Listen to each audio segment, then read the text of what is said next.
শিশুর হাতে স্মার্টফোন দেওয়ার আগে অভিভাবকদের মধ্যে ইদানিং একটি মুখ্য আলোচনার বিষয় হচ্ছে বাচ্চার জীবনে টেকনোলজির ব্যবহার। বাচ্চার স্মার্টফোন ব্যবহার মনিটর করাটা সবথেকে চ্যালেঞ্জিং ব্যাপার অভিভাবকদের কাছে, কারণ স্বাভাবিকভাবেই বাচ্চার সাথে আপনি 24 ঘন্টা থাকতে পারবেন না। আমেরিকাতে 7 থেকে 10 বছর বয়সে সাধারণত বাচ্চারা নিজেদের স্মার্টফোন পেয়ে যাচ্ছে, যা একটা ট্রেন্ড হয়ে গিয়েছে। আমাদের দেশেও এর খুব একটা ব্যতিক্রম হচ্ছে না, অথচ বিশেষজ্ঞরা মনে করেন বাচ্চাদের হাতে যত দেরিতে স্মার্টফোন দেওয়া যায় ততই ভালো। অন্তত বাচ্চাদের নিজেদের উপর নিয়ন্ত্রণ এবং ফেস টু ফেস কমিউনিকেশন এর মূল্য বোঝা পর্যন্ত অপেক্ষা করা উচিত। সেই হিসাবে বাচ্চা কলেজে ওঠার পর স্মার্টফোন দেওয়া উচিত। বাচ্চার ভিতরে ম্যাচুরিটি এবং দায়িত্ববোধের সঞ্চার আগে আনতে হবে, তারপর স্মার্টফোন। আমরা সবাই জানি এবং মানি যে স্মার্টফোনের মতো গ্যাজেটগুলো খুবই আসক্তিকর। বাচ্চারা নাওয়া খাওয়া ঘুম হোমওয়ার্ক বন্ধ করে ঘন্টার পর ঘন্টা ফোনে কাটিয়ে দেয়।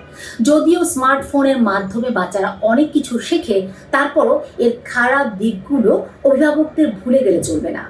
যদি বাচ্চাকে ফোন কিনে দেওয়ার প্রয়োজন হয় তাহলে ওকে একটি cell and text only phone কিনে দিন।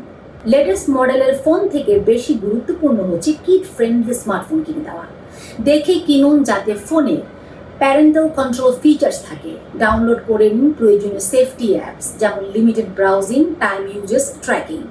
স্মার্টফোন বাচ্চার সাথে দেওয়ার আগে বাচ্চার সাথে একটি ডিল করে নিন। ডিল করার সময় আপনার নিয়মগুলো অনড় থেকে ওর মতামতকে গুরুত্ব দিন। এতে ও ভালো অনুভব করবে ও বুঝবে যে আপনি ওর ভালোর জন্যই নিয়মগুলো দিচ্ছেন। আসুন যে 5টি নিয়মে বাচ্চাকে মেনে চলতে হবে তা জেনে নিন। অপরিচিত নাম্বারে কল না ধরা। এই ব্যাপারগুলি বাচ্চার সাথে খোলাখুলি আলাপ করে বলুন অচেনা নাম্বার সবসময় অ্যাভয়েড করতে। অনুপযুক্ত ছবি ও মেসেজ পাঠানো যাবে না কাউকে। আপনার সন্তানকে বলুন যে ওর স্মার্টফোন ওর নিজের একটি এক্সটেনশন, সুতরাং ওকে সামাজিক নিয়মগুলো মেনে চলতে হবে। শিষ্টাচার মেনে চলা উচিত। নিজের এমন কোনো ছবি কোনো অবস্থাতেই কারোর সাথে শেয়ার করা যাবে না যাতে প্রাইভেসি নাশের হুমকি থাকে। শুধু নিজের না, অন্য কারো অনুমতি যুক্ত অনুপযুক্ত ছবিও শেয়ার করা উচিত না। সবার প্রাইভেসির প্রতি সম্মান রাখা উচিত। ডাউনলোডের আগে অনুমতি নিতে হবে। প্রয়োজনীয় অ্যাপসের বাইরে নতুন কোনো অ্যাপ ডাউনলোড করার আগে যেন অবশ্যই আপনার অর্থাৎ অভিভাবকের অনুমতি নিতে হয়।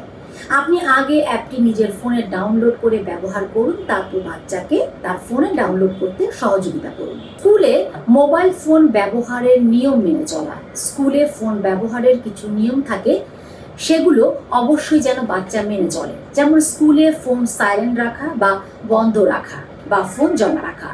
স্মার্টফোনের বিকল্প কি হতে পারে?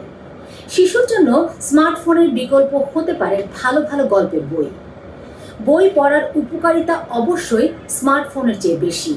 আপনার শিশুকে তার বয়সের উপযোগী ভালো ভালো বই পড়তে দিন। এমন কিছু পড়তে দিন যে বইগুলোতে অনেক ভালো ভালো ছবি সহ গল্প আছে, তাহলে শিশুর মনোযোগ ও সহজে সেদিকে বেশিক্ষণ থাকবে। স্মার্টফোন ব্যবহারে অভ্যস্ত শিশু একদিনেই গল্পের বই পড়া পছন্দ করবে না হয়তো। এই অভ্যাসটা পাল্টাতে সময় লাগবে। হাল না ছেড়ে তাকে উৎসাহ দিতে থাকুন পড়ার জন্য।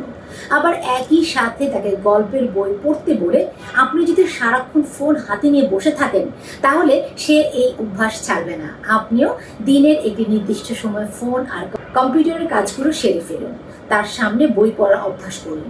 এতে শিশু আপনাকে দেখে দেখে শিখবে। আসলে শিশুরা হচ্ছে অনুকরণ প্রিয়, তাই বড়রা যা করে শিশুরা তাই দেখে শিখে। তাই আমাদের বড়দের আগে ঠিক হতে হবে স্মার্টফোন ব্যবহারে, তারপরে আসলে শিশুদেরকে বলতে হবে এটা করো না ওটা করো না। তো যাই হোক, ভিডিওটি ভালো লেগে থাকলে শেয়ার করে দেবেন। দেখার জন্য ধন্যবাদ।